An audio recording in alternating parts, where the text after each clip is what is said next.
News. Randy Langford turned himself in today to face theft charges after mishandling the remains of 3 people. Gladys Batista has been covering this story since police raided the funeral home. Gladys, many families have been waiting for some movement in this case.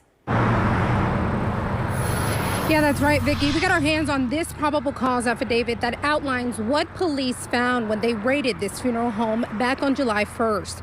It details how they found decomposing bodies throughout the business, as well as cremated remains going to the wrong families. Now, while families affected by this say that they have been anxiously waiting for this day when criminal charges would be filed, they're wondering why those charges were only of theft.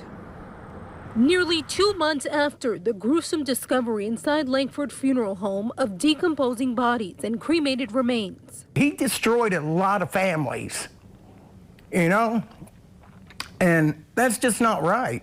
The owner, Randy Langford, turned himself in on Tuesday. The first criminal charges filed Monday were for 3 felony counts and 3 misdemeanor counts of theft. While glad to see him finally behind bars, Roger Kessinger says he is disappointed to hear what it is for. When they did finally charge him, I thought it would be more serious charges than that.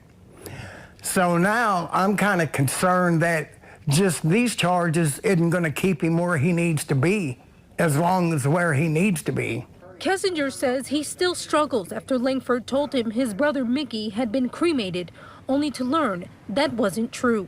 Clark County prosecutor Jeremy Mull explained the charges that pertain to 3 separate families of people who had already been cremated. The criminal charges that I have filed allege that money was given to Mr. Langford for remains to be cremated and returned to the family, and that indeed was not done. Though Mull expects possibly dozens of more charges to come, he explains they will likely be theft charges.